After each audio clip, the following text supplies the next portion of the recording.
Okay, guys, Assalamu alaikum. So, ajke inshallah we'll be talking about chapter 3 of our Emergence of Bangladesh course. And this chapter is basically about the British rule in Bengal. একটা certain period of time পর্যন্ত almost 200 বছর কিন্তু ব্রিটিশার্সরা আমাদের এই Bengal area না পুরো হিন্দুস্তানি কিন্তু একটা সময় তারা রুল করেছে। সো আমরা মোস্টলি একটু ফোকাস করব হয়তো একটু ব্রিটিশ মানে সরি বেঙ্গল যে এরিয়াটা এই এরিয়াটাকে আমরা একটু ফোকাস করব। ওকে, আচ্ছা, so we'll talk about all these topics. We'll talk about the battle of Plassey or Polashi, যেটা আমরা জানি পলাশির যুদ্ধ। We'll talk about dual administration, permanent settlement, formation of Indian National Congress. But আজকে আমরা বেসিক্যালি প্রথম তিনটা জিনিস নিয়ে কথা বলবো এবং আমরা নেক্সট ক্লাসে সেকেন্ড পার্টে ইনশাল্লাহ বাকি সব কিছু কভার করব। Okay, so starting with the battle of Plassey, এই যে ব্যাটেলটা হয়েছিল বেসিক্যালি এই ব্যাটেলটা একটা ইম্পর্টেন্ট ইভেন্ট ছিল। কেন ইম্পর্টেন্ট ইভেন্ট ছিল? বিকজ এই ব্যাটেলটা অ্যাকচুয়ালি হয়েছিল হচ্ছে গিয়ে আমাদের বেঙ্গল এরিয়ার যেই ওই সময় যে নবাব ছিলেন, নবাবের সাথে তখন ব্রিটিশার্সদের একটা ডিসএগ্রিমেন্ট হয়। সো ওই ডিসএগ্রিমেন্টের কারণে এই ব্যাটেলটা হয়েছিল। এই ব্যাটেলটা বেসিক্যালি একটা আমের বাগানে হয়েছিল। ওকে, সো যেটা কিনা ছিল in the bank of Bhagirathi, এবং at that time there was this guy called Robert Clive. Robert Clive basically he started this battle against nawab Sirajuddaulah. Okay, ওই সময় নওয়াব ছিলেন সিরাজউদ্দৌলা। তো ওনার এগেনস্টে মানে দে স্টার্টেড আ ব্যাটল, কারণ তাদের মধ্যে একটা মানে জমছিল না আর কি বেসিক্যালি ব্যাপারটা। সো ওই সময় যখন এই ব্যাটলটা হয় তো সিরাজউদ্দৌলার সাইডে অনেকেই ছিলেন যাদের নাম আসলে না বললেই না, যেমন একজন ছিলেন হচ্ছে গিয়ে মীর মদন, মোহনলাল, এবং ওই সময় কিন্তু ফ্রেঞ্চরা কিন্তু এখানে এসেছিল বিজনেস করতে বা তাদের একটা কলোনি স্ট্যাবলিশ করতে। বাট ফ্রেঞ্চদের আসলে মনে হয় টার্গেটটা এমন ছিল না যে টু টেক ওভার, যে যেমন কিনা ব্রিটিশার্সদের ছিল যে to take over in the Hindustan. So ওদের যেই মানে ফ্রেঞ্চ আর্মি চিফ ছিল ওনার নাম ছিল শন ফ্রে।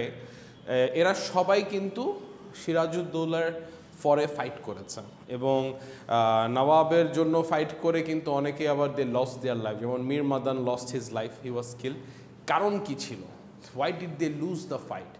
বিকজ নবাবের যে রাইট হ্যান্ড ছিল মীর জাফর, আমরা যেমন মোস্ট অফ দ্য টাইম কেউ কিছু উল্টাপাল্টা করলে বললি মীর জাফরি করো না, তুমি মীর জাফরি করছো, ঠিক আছে? So what he did, he basically মানে একটা কনস্পিরেসি করেছে। He basically wanted to sit in the thrown.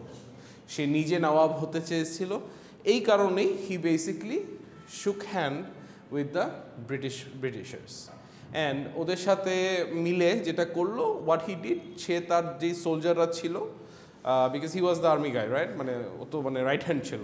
So সে ওই যখন ফাইট স্টার্ট হয়, he just stood there and did nothing when the Britishers came and মানে মানে কি বলবো, banished everybody, you know.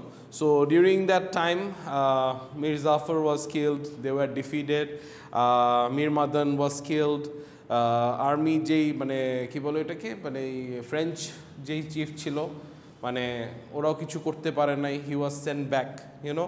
So overall because of Mir Jafar's conspiracy with the British empire or the British government, basically they lost the battle. So কেন তারা basically এই ব্যাটেলটা কেন হয়েছিল, what was the main reason or the causes, what were the causes? So main প্রবলেমটা হয়েছিল হচ্ছে গিয়ে, সরি, শুধু ওইটা না, বেসিক্যালি মেইন ডিলটা ছিল হচ্ছে গিয়ে নওয়াব ওরা যখন ইংলিশ পিপলরা যখন এখানে আসছে, কিছু ক্রাইটেরিয়া আছে, ইউনো, এই যে যখন এই রয়্যাল ফ্যামিলিদের কিছু সার্টেন জিনিস থাকে সেগুলো ফলো করতে হয়, তো ওরা ওই জিনিসগুলোকে ফলো করে নাই। যেমন ফার্স্ট থিং ফার্স্ট, যখন সিরাজউদ্দৌলা বিকেম দ্য নবাব, একটা সিস্টেম আছে যে you have to send them gifts, you know, send him gifts, যে হ্যাঁ তোমাকে আমরা ওয়েলকাম করছি। এবং এখানেও আমরাও কিন্তু বাংলাদেশেও করি, কেউ একটা সার্টেন পজিশন পেলে হোয়াট ডু উই ডু, আমরা একটু ফুল নিয়ে যাই, একটু শুভেচ্ছা বিনিময় করি and all that staff. So ওরা এটা করে নাই। সো নওয়াব এটাতে একটু মানে একটু অ্যাংরি ছিল যে মানে ওরা কেন আসলো না। আর প্লাস ইংলিশটা কি করেছে, মানে ওয়েন দি কেম ইন, ওরা কোনো পারমিশন নাও নাই, কিছু নাই, কথাবার্তা বলি নাই, automatically they started building their own building. তাদের নিজেদের একটা বাসা তৈরি করা শুরু করে ফেলছে। সো পারমিশন নেয় নাই। আর প্লাস ওদের যে একটা ব্যাপার ছিল যে মানে যে নওয়াবের সাথে মিলে কাজ করবে, ওটা ওরা করে নাই। ওরা ওদের মতো বিজনেস স্টার্ট করে দিছিল। বিজনেস স্টার্ট করে দেওয়ার পরে Nawab did not like it, কারণ একটা ইকোনমিক্যাল একটা ব্যাপার আছে, তো ওখানকার লোকজনদের তো একটা প্রবলেম হচ্ছে। So Nawab definitely did not like it. So এইসব অনেক কারণে, প্লাস ওরা আবার আরও ট্যাক্স ইম্পোজ করছিল, নওয়াবকেও কিছু দিচ্ছিল না। সো সব মিলায় মানে it was like a massacre for them. এই কারণগুলোর জন্যই এই ব্যাটেলটা হয়েছিল, রাইট? রেজাল্ট কী ছিল ব্যাটেলের, যেটা শুরুতেই বলেছি যে Sirajuddaula was dead because he was killed during that battle. কেন? কারণটা হচ্ছে গিয়ে তার রাইট হ্যান্ড মীর জাফর, মানে সে কনস্পিরেসি করেছে, এবং মীর জাফরের টার্গেটটাই ছিল wanted to become the next nawab, এবং ইংলিশরা ওকে প্রমিস করেছে, ওকে বানাই দিয়েছে নবাব, কিন্তু he was a puppet. He was a proper English puppet. ও মনে করছিল ওর অনেক পাওয়ার হবে, অনেক কিছু হবে, বাট ওর আসলে কিছুই হয়নি।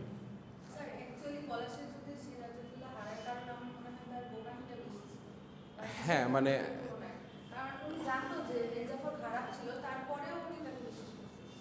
মানে এখন তোমার কাছে অপশন না থাকলে তো তোমার বিশ্বাস করতে হবে।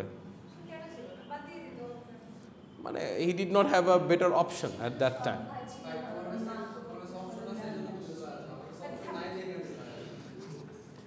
ব্যাপার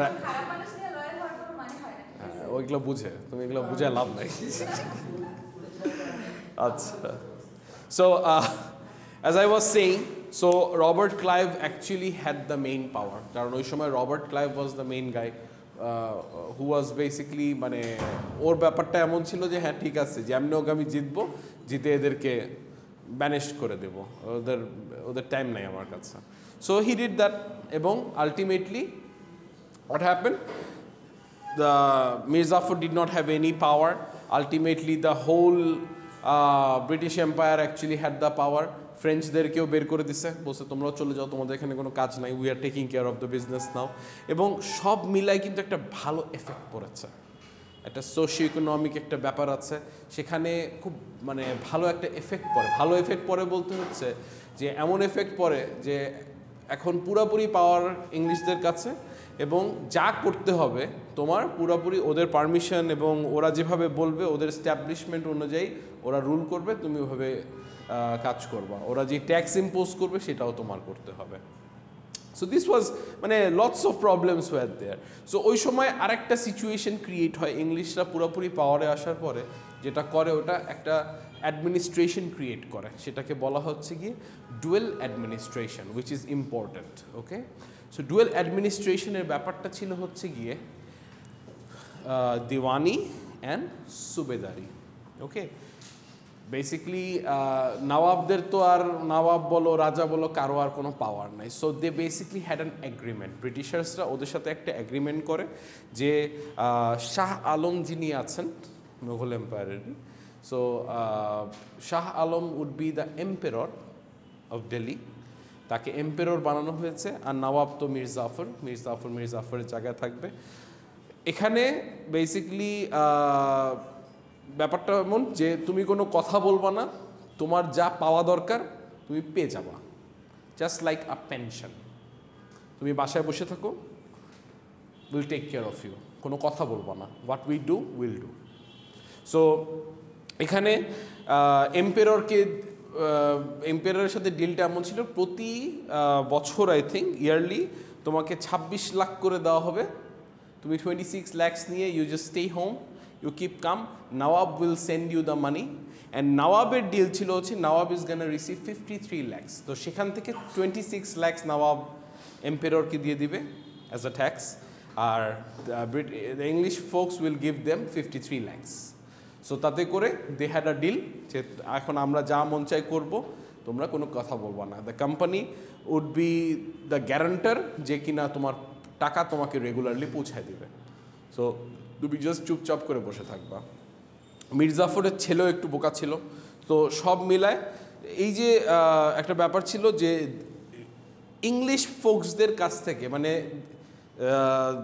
মানে দিওয়ানিটা পাওয়া, মানে এই টাকাটা পাওয়া কিন্তু ওই সময় একটা বড় ব্যাপার ছিল, এবং দে হ্যাড দ্যাট ট্রিটি, এবং তারা ওইটায় পুরোপুরি এগ্রি করেছে এবং পাওয়ারটা পুরোপুরি দিয়ে দিছে ইংলিশদের কাছে। So the total power was with the English folks, right? তো এই দিওয়ানি পাওয়াটা ইম্পর্টেন্স কারণ হচ্ছে যে শুরুতেই বললাম যে এটা একটা ইম্পর্টেন্ট ব্যাপার ছিল, আরে আমি ওর কাছ থেকে টাকা পাচ্ছি। তো ওই সময় ওরা মনে করতো এটা একটা বিশাল বড় একটা পলিটিক্যাল একটা ভিক্টরি, যে আমি ইংলিশরা আমাকে টাকা দেয়, আমি কি টাকা দেবো, ওরা আমাকে উল্টা টাকা দিচ্ছে, ঠিক আছে? কিন্তু ইংলিশদের ব্যাপারটা ছিল ওরা পুরা যেই এলাকার যে ট্যাক্সটা ওটা তো ওরা উঠাচ্ছে, they are probably making more money out of it. এইটা ওরা বুঝতে পারে নাই, যখন বুঝতে পারছে it was way too late. So emperor মানে রাজা এবং নবাব এরা দুইজনেই একদম পাওয়ারলেস ছিল, জাস্ট লাইক মানে আর কোনো ওদের কাজ নাই, দে আর বেসিকলি বাসায় বসে থাকবে আর বাসায় বসে বসে পেনশনটা পাবে। মানে একজন যখন রিটায়ারমেন্টে চলে যায় তখন কি হয়, সে তো আর কাজ করে না, কারণ সে তো তার সারা জীবন কাজ করে ফেলছে, এখন সে রিল্যাক্স করবে আর টাকা পাবে। সো ওদের ব্যাপারটা এখন ওরকম ছিল যে কোম্পানি ওদেরকে টাকা পাঠাবে, ওরা চুপচাপ বসে থাকবে। এবং এখানে আরও অনেকগুলো ব্যাপার ছিল, দিন দিন শুধু মানে ট্যাক্স ইম্পোজ করতেছিল মানুষদের কাছে, বেশি বেশি টাকা নিচ্ছিল। তো সব মিলায় কিন্তু মানে পুরা যে ওখানকার যে মানে ইকোনমিক কন্ডিশনটা কিন্তু ভালো যাচ্ছিল না। It was actually a problem, because ওখানকার যেই তখন যেই ইংলিশ যেই যারা ছিল আর কি, মানে সোলজাররা or whatever you call them, যারা ছিল ওদের কিন্তু দিন দিন গ্রিডটা বেড়ে যাচ্ছিল, আরে আরও টাকা কামাইতে হবে। এবং এখানে যা ছিল তারা সব ইংল্যান্ডে পাঠায় দিচ্ছিল, ইংল্যান্ডে পাঠায় দিচ্ছে, আর ওখানে এখানকার সব টাকা ওখানে চলে যাচ্ছে। আর নাও আবার এম্পেরর কী করবে, চুপচাপ বসে আছে, ওরা তো টাকা পাচ্ছে, ওদের সাথে তো ডিল হয়ে গেছে, ইউনো। সো সব মিলায় এই যে প্রবলেমটা ক্রিয়েট করা শুরু হলো। এরপরে তো মানে দেখা গেল যে পরে ইংল্যান্ড থেকে তখন দ্য এম্পায়ার ওয়াজ লাইক মানে you know something is going wrong. ওই সময়টায় অ্যাট দ্যাট টাইম তারা একজন ভদ্রলোককে এখানে পাঠালো। এই ভদ্রলোকের নাম ছিল লর্ড কর্নওয়ালিস। লর্ড কর্নওয়ালিসকে 1793-তে পাঠালো একটা মিশন দিয়ে বা একটা কাজ দিয়ে। মানে he was charged as the he was in charge of the মানে government, as in like he was the governor general of the army chief and also the army chief. So ওনাকে পাঠানো হলো কেন? কারণ ওদের কাছে ইংলিশ এম্পায়ারের কাছে মনে হলো যে এখানে মনে হয় খুব কী বলে এটাকে, মানে এখানে কিছু ঝামেলা হচ্ছে, এখানে কিছু মিস অ্যাডমিনিস্ট্রেশন হচ্ছে, এখানে কিছু চাঁদাবাজি, কিছু করাপশন, এই জিনিসগুলো হচ্ছে। So what they felt is like না, ইটস টাইম দ্যাট এটাকে একটা সেটেলমেন্ট করতে হবে, এটাকে ঠান্ডা করতে হবে, নাহলে যদি মানুষ খেপে যায় তাহলে তো প্রবলেম। সো ওই সময় ওনাকে পাঠানো হলো, লর্ড কর্নওয়ালিসকে পাঠানো হলো, and he introduce this settlement which is called the permanent settlement. এই পার্মানেন্ট সেটেলমেন্টে উনি যে ডিলটা করলো সেটা হচ্ছে গিয়ে যে বেসিকলি উনি যত জমিদার ছিল ওই সময়, all the zamindars are going to get their lands back. কারণ এরা প্রথমে কি করছে, সব নিয়ে নিছে, ট্যাক্সও ইম্পোজ করতেছে, সব নিয়ে নিচ্ছে, ওরা সব কিছু চাষ করতেছে, মানে যা মেক করতেছে ওরা প্রফিট পাচ্ছে, ইউনো, হিউজ প্রাইসে সব জিনিসপত্র সেল করতেছে, যেটা কিনা ওই সময় মানুষজন এফোর্ড করতে পারছিল না। তো সব মিলে তো একটা severe problem. So what he did, he is like okay all the zamindars, মানে তোমাদের যাদের জমি আছে তোমরা তোমাদের জমি যার যারটা নিয়ে নাও, ঠিক আছে, কিন্তু there will be a thing, আমরা একটা ফিক্সড ট্যাক্স ইম্পোজ করব। এই যে ফিক্সড ট্যাক্স ইম্পোজ করব, এই ট্যাক্সটা তোমাদের দিতে হবে। যারা জমি আছে, জমিদার যারা আছো তোমরা, তোমাদের এতটুকু জমি এত টাকা তোমরা ভদ্রভাবে দিয়ে দেবা, তাহলে তোমাদের সাথে আমাদের আর কোনো সমস্যা নাই। উইল লিভ ইউ মানে let you live in peace, but you make sure that you are paying your tax pay করবা, then you are good. So এই সিস্টেমটা ওরা চালু করলো। চালু করার পরে যেটা হলো যে ওভারঅল মানে ওরা এনশিওর করলো তোমাদের সেফটি সিকিউরিটি আমরা এনশিওর করলাম, we will work as the government, we will be the company, তোমরা আমাকে ট্যাক্স দেবা, তোমাদের আর কোনো গভর্নমেন্ট নেই, এখন আমি তোমার government, I'll take care of you, but তুমি আমাকে ট্যাক্স দিয়ে দিবা and it will be collected from you in due time. কেউ যদি এটাকে মানে না দিতে পারো তাহলে কিছু প্রবলেমস আছে। কি প্রবলেমস আছে? যেমন ফার্স্ট থিং ফার্স্ট, তুমি যদি না দিতে পারো তোমার জমি বিক্রি করে ওই ট্যাক্সটা আমি নিয়ে নেব, তোমার ট্যাক্স দিতেই হবে, কোনো অপশন নাই এক। আর ইংলিশ গভর্নমেন্টেরও কিছু অ্যাডভান্টেজেস হয়ে গেছে এটাতে, যেটা কিনা ও জানে যে পুরা বছরে ওর কত খরচ হবে এবং ও কত ট্যাক্স পাবে, ও যেভাবে হোক ওর ট্যাক্সটা নিয়েই নেবে আলটিমেটলি। সো ওই জায়গাটাতে ওর বাজেট ইমপ্লিমেন্টেশন করতে অ্যান্ড এভরিথিং, কত স্পেন্ড করবে, কত আর্ন করবে, কত ইংল্যান্ডে পাঠাবে, সব কিছু ফিক্সড, রাইট? সো তুমি যা মন চায় তুমি কাল্টিভেট করো, তুমি আমাকে এটা ট্যাক্স দিয়ে দেবা এবং আইল বি ওকে। সো একটা সময় মানে এটা তো মানে শুরুর দিকে it was fine, they were okay with it, কিন্তু আস্তে আস্তে ট্যাক্স একটু বাড়ছে বা দিতে পারছে না। অনেক সময় থাকে না যে তুমি তোমার জমিতে কিছু একটা চাষ করছো এবং তোমার লস হচ্ছে, ইউনো, তোমার লস হলে তখন তুমি কি করবা? তোমার লস হলে তখন তোমার তো জমি বিক্রি করে দিয়ে দিতে হবে, কোনো অপশন নাই।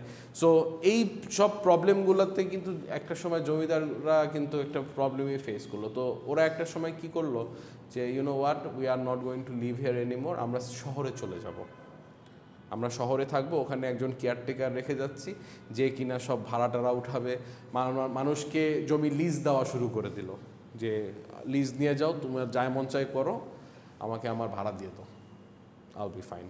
সো এই কাজ করলো, বাট ওই যাদেরকে ওরা কেয়ারটেকার বানায় গেছে দেখা যাচ্ছে কেয়ারটেকারগুলো আর উল্টা ওদেরকে টাকা পয়সা দিচ্ছে না বা উঠাইতে পারতেছে না, মানি কালেক্ট করতে পারছে না। তো এই সব প্রবলেম, আর প্লাস ওই যে ইংলিশটা তো একদম স্ট্রিক্ট, ট্যাক্স তোমার দিতে হবে, তুমি যা মন চাই করো, ট্যাক্স তোমার দিতে হবে, so you have to pay the tax. So ওরা ট্যাক্স যেহেতু একদম ইম্পোজ করেই ফেলছে, ওরাও একটা প্রবলেমে পড়ে গেছে, আলটিমেটলি ওরা আস্তে আস্তে দূরে সরে গেছে, রাইট? সো এই যে একটা ব্যাপার হলো, সব মিলায় দেখা যাচ্ছে মানুষজনও না, they are not happy, people were like, মানে ঠিকমতো খেতে পারতেছে না, ঠিকমতো থাকতে পারতেছে না, এত ট্যাক্স দিয়ে তো ওরা মানে পোষাতে পারছে না। সো ওই সময় যেটা হলো যে মানুষের একটা ক্ষোভ, একটা রাগ চলে আসলো। So there was this mutiny or rebellion of 1857, প্রায় ওরা আসার 100 বছর পরে, অলমোস্ট 100 বছর পরে ওদের আসলে রাগ হলো যে না, আর এটা নেওয়া যায় না। People got actually angry. Normal people got angry. The soldiers got angry. Even মানে অনেক মানুষ মানে রিলিজিয়াস, বিভিন্ন রিলিজিয়াস গ্রুপের দে গট অ্যাংরি যে না, ওরা তো আমাদের উপর আসলে অত্যাচার করতেছে, এই অত্যাচার তো একটা problem. So there were many reasons, one of the reasons were political reason ছিল কিছু। ওই সময় তো পলিটিক্সের পুরো ব্যাপারে ছিল যে রাজার বাচ্চারা তারাই তো সব কিছু আলটিমেটলি ডিল করবে, রাইট? সো ওদের যে ব্যাপারটা ছিল যে ওই যে ওরা যে ব্যাটেল, ওই যে পলাশির যুদ্ধর পরে যে ওরা আসলো, ওরা তো আর যাচ্ছে না, এবং ওরা যেভাবে করে ওদের সব কিছু করতেছে, মানে যেভাবে ট্যাক্স ইম্পোজ করছে, যেভাবে ওরা টর্চার করছে মানুষদের, এটা আর মানুষ নিতে পারতেছিল না। ইভেন আরেকজন ভদ্রলোক ছিলেন লর্ড ডালহাউজি, ইনি যেমন পুরা একটা বিশাল বড় এরিয়া নিয়ে বললেন না সব এখন আমাদের, যেমন সাতারা, ঝাঁসি, নাগপুর, সম্বলপুর, ভাগত, Udaipur, so on and on, এগুলা সবগুলো টেরিটরি নিয়ে বললো যে সব আমাদের, এখন সবার ট্যাক্স দিতে হবে, because this place is own by the British empire. So even উনি যেই একটা মানে পলিসি বানাইলো, that policy is called doctrine of lapse. ওখানে বেশ কিছু ক্লজ ছিল, তার মধ্যে একটা ক্লজ ছিল হচ্ছে কি, ওই সময় যেই নবাব বা কিং যারা আছে আর কি, মানে রয়্যাল ফ্যামিলিতে যারা থাকবে, অনেকেরই তো হয় না এমন যে তাদের ছেলে নাই, যদি ছেলে না থাকে তাহলে কী হবে? সো অনেকেই যেমন দেখা যেত যে ভাইয়ের ছেলে, বোনের ছেলে একে ওকে অ্যাডপ্ট করে তাকে দিয়ে যেত যে তোমরা, you will be the next heir of my house, you know. So এই জিনিসটা ওরা বন্ধ করে দিল, বললো যে এমন যদি হয় কাউকে অ্যাডপ্ট করতে পারবা না, পুরাটা ব্রিটিশ গভর্নমেন্ট নিয়ে নেবে। সো এই কারণে যত মানে এম্পেরররা ছিল বা মানে থাকে না রয়্যাল ফ্যামিলি যারা ছিল তারা সবাই দে স্টার্টেড মানে গেটিং অ্যাংরি, বিকজ ব্রিটিশার্সরা তো এখন পাওয়ারটাকে মিসইউজ করতেছে। এবং সব মিলায় মানে they got angry, all the kings were very angry. So তারাও এখন একটা রেবেলিয়ন গ্রুপ হিসাবে মানে মানে ওদেরকে কাউন্ট করা মানুষ শুরু করলো। আচ্ছা, আর একটু আগে তো বললামই যে যেহেতু মানুষের উপরে ট্যাক্স ইম্পোজ করতেছে এই যে east Indian company, east India company, তারা এই যে মানুষের উপর ট্যাক্স ইম্পোজ করছে, মানুষ তো জিনিসপত্রই কিনতে পারছে না, because things war so expensive. একে তো তুমি ট্যাক্স দাও, তার মধ্যে ওই জিনিসগুলাই তুমি অনেক দাম দিয়ে কিনো। সো সব মিলায় people were not happy with them, people were মানে ভেরি অ্যাংরি অ্যাট দেম, যে মানে ইউনো তোমরা মানে আমাদের ল্যান্ড ঠিক আছে দিয়ে দিছো, মানে আমরা যেটা কষ্ট করতেছি ওইটা আমরাই ঠিক মতো খেতে পারতেছি না। সো তাহলে এত কষ্ট করে লাভটা কী হচ্ছে? ইভেন যারা পিজেন্ট ছিল তারা দেখা যাচ্ছে একটা সময় গিয়ে ল্যান্ডকে মানে মানুষের ল্যান্ড লিজ করে, জমিদারদের ল্যান্ডগুলোকে লিজ করে ওখানে মানে ফসল করতেছে, উৎপাদন করছে। সো আলটিমেটলি ওভারঅল দেখা গেল একটা হিউজ একটা কনফ্লিক্ট হয়ে গেল। ইভেন একটা সময় এমন চলে আসছে মানুষের যে they started to take loans, huge ইন্টারেস্টে লোন নেওয়া শুরু করলো, যে ইন্টারেস্টের লোনও সে দিতে পারছে না, তার বাসা নিয়ে যেতেছে, বাড়ি নিয়ে যেতেছে, তার ল্যান্ড নিয়ে যাচ্ছে, সব চলে যাচ্ছে। এই কারণে পিপল গট অ্যাংরি। তারাও মানে নর্মাল যেই পিপলরা ছিল, নর্মাল যারা ছিল, তারাও দেখা যাচ্ছে যে না, we can not take it anymore, this has to be stopped, এটাকে বন্ধ করতে হবে। সো কমন পিপলরাও ওরাও মানে একটা পর্যায়ে গিয়ে মাথা গরম হয়ে গেল। এরপরে চলে আসলো আর একটা ইস্যু, সেটা হচ্ছে গিয়ে একটা হিউজ একটা কি বলবো এটাকে, একটা পুশ আসলো হচ্ছে গিয়ে মিলিটারি থেকে, রাইট? আগে ওই সময়টায় তো আসলে যেহেতু ওরা চলেই আসছে, the company or the government is the British empire, right? So তারাই তো সব কিছু। এখন ওদের যে আর্মি আছে, ওদের যেই মিলিটারি আছে, ওটার মধ্যে কিন্তু অনেক ইন্ডিয়ানসদেরকে অ্যাপয়েন্ট করা হয়েছিল। কিন্তু মজার জিনিস হচ্ছে গিয়ে ওই সোলজাররাও একটা সময় দে গট অ্যাংরি। ওয়াই? কারণ ইন্ডিয়ান যেই সোলজাররা ছিল তাদেরকে কোনো উপরের পোস্ট দেওয়া হতো না, they could only be a soldier. Even ওদের ব্রিটিশ এম্পায়ারের যে সোলজার যে যদি 10 টাকা দেয়, ওদেরকে দিত 1 টাকা। মানে ওদের যেই মানে রেশিওটা ছিল অনেক পুয়ার ছিল, ওরা ইকুয়াল পেমেন্ট পেত না, ওরা ইকুয়ালি খাবার খেতে পারতো না, ইকুয়াল লিভিংটা ওদের ছিল না। প্লাস যদি ওরা মনে করো যতই ওরা করুক না কেন, যতই ওরা কষ্ট করুক, যাই করুক না কেন, ওদের পজিশন উপরে যেত না, ওদেরকে সবসময় নিচের যে পজিশনগুলো আছে সেগুলোতেই ওদেরকে রাখা হতো, কখনো উপরের পজিশন ওদেরকে দেওয়া হতো না। ইভেন ওই টাইমটাতে এমন ছিল যে একটা সময় সব যে সোলজাররা আছে তারা এই প্রিভিলেজগুলো না পেতে পেতে দে অলসো গট অ্যাংরি। ওদের সাথেও ব্যবহার ভালো করা হয় না, ওদের সাথে ব্যবহারটা করা হচ্ছে হ্যাঁ তোমরা আমাদের মানে সবচেয়ে লোয়েস্ট ক্যাটাগরির people, and you just do the job, you are order to do it, just do it. So they got angry. আরও একটা মেইন রিজন ছিল রাগ করার বা মানে ওদের উপরে মানে ব্রিটিশ এম্পায়ারের উপরে মাথা গরম করার, সেটা ছিল হচ্ছে যে মানে একটা সময় ওদেরকে একটা রাইফেল দেওয়া হলো সবাইকে, সব সোলজার্সদেরকে রাইফেল দেওয়া হলো। ওই রাইফেলটার নাম ছিল এনফিল্ড, বাইক না, I am talking about the rifle. So এই রাইফেলটাতে একটা ব্যাপার ছিল, সেটা হচ্ছে কি রাইফেলের যেই বুলেটটা বা ওটার যেই কী বলে এটাকে মানে বারুদটা আর কি, এই বারুদটা বেসিকলি ওইটা একটা মধ্যে একটা খোসার মধ্যে থাকতো। তো ওই খোসাটা দাঁত দিয়ে, ওটা একটু শক্ত খোসাটা, ওটা একটু দাঁত দিয়ে ছিঁড়ে এরপরে ওখানে দিয়ে এরপরে ফায়ার করতে হতো। That was basically the deal. এবং ওটার জন্য একটা আলাদা ছিল, কি বলে এটাকে, একটা মানে রডের মতো ছিল, এটাকে শেপ বানায় এরপরে সামনে দিয়ে ওই রড দিয়ে এরপরে ওটাকে একটা শেপ বানায় এরপরে বুলেটটা ফায়ার করতে হতো। There was a deal like that. So there was a thing that ওই সোলজারদের মধ্যে তো হিন্দু মুসলিম সবাই ছিল। হঠাৎ করে এই সোলজাররা জানতে পারলো যে এই যেই কার্টিসটা আছে মানে ওইটার যে বাইরের যে শেলটা আছে ওই শেলটা মোস্ট লাইকলি বিফ এবং পোর্কের ফ্যাট দিয়ে বানানো হয়েছে so definitely Hindus are not gonna take that in their mouth because there is beef there is cow involved and definitely Muslims are not gonna put that in their mouth because there is pork involved so সব মিলাই ওরা বললো যে no we are not gonna do it because এটা দাঁত দিয়ে ছিঁড়তে হতো ছিঁড়ে এরপরে বুলেট বারুদটা দিতে হতো সো অ্যাজ আ রেজাল্ট ওদের একটা ধর্মীয় ব্যাপার আছে so they were like no আমরা এটা করব না অ্যান্ড ওই সময় অনেক মানুষ পিপল যেহেতু সবাই অ্যাকচুয়ালি পিপল ওয়ার লাইক না we gonna fight we are definitely going to fight এবং ওই সময় যেটা হলো যে একজন সিপাহি ছিল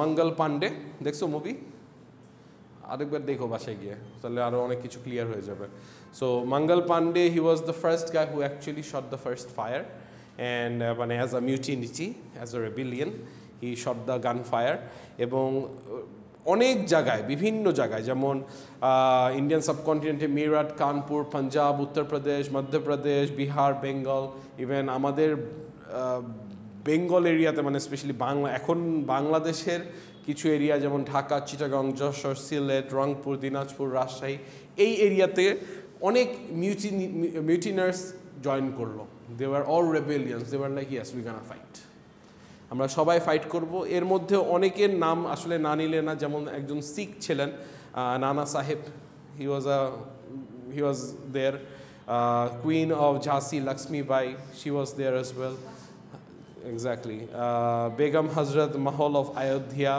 then Maulavi Ahmadullah এবং অনেকে they all took part in this war সবাই এই ওয়ারে পার্টিসিপেট করলো কিন্তু প্রবলেমটা ছিল হচ্ছে গিয়ে এই ওয়ারে পার্টিসিপেট ব্রিটিশার্সরা আসার 100 বছর পরে এই যুদ্ধটা লাগলো অ্যান্ড আনফর্চুনেটলি তারা এই ওয়ারটা জিততে পারে না ব্রিটিশার্সদের সাথে Britishers were I think more powerful এবং even the Mughal emperor Bahadur Shah too সেও কিন্তু এটার পার্ট ছিল ওই যে এম্পারাররাও নবাবরাও সবাই they were like you know we gonna fight and ultimately they could not win Mughal Emperor Bahadur Shah II he was sent to Myanmar ওকে একদম ভাগায় দেওয়া হয়েছে তুমি এখানে থাকতেই পারবো না চলে যাও so he was exiled to Myanmar then Queen Lakshmi Bai of Jhansi she was killed during that time Nana Sahib he was not found he was disappeared যুদ্ধের পরে ওনাকে আর খুঁজে পাওয়া যায় নাই এবং যেই সোলজাররা ছিল ওরা তো ব্রিটিশ সোলজার ছিল ইন্ডিয়ান ব্রিটিশ সোলজার ছিল সো ওদা এই যুদ্ধে হারার পরে ওদের যেই টর্চারটা সহ্য করতে হয়েছে that was very inhuman literally a lot of them were hanged naked a lot of them actually their skin was taken off so on and on a lot of them were hanged to death even আমাদের ঢাকায় একটা park আছে Bahadur Shah park চিনো ওখানে অনেক মানুষকে ঝুলায় রাখা হয়েছিল a lot of them were tortured there এবং that was basically the first struggle of independence of Hindustan the whole Indian subcontinent but unfortunately they could not win they lost it and সব কিছু ended and then British government তো পাওয়ারে চলেই আসছে এখন যেহেতু war জিতে গেছে so they were in power right then আস্তে আস্তে জিনিসপত্র চেঞ্জ হলো যে জিনিসগুলো চেঞ্জ হলো সেটা আমরা বেসিক্যালি পার্ট 2 তে রাখছি I believe that this is more than enough for today it was too much story ইনশাআল্লাহ আমরা পার্ট 2 তে এরপরে কি হলো কিভাবে সব কিছু ভাগ হলো না হলো we'll talk more about it inshallah in the next class okay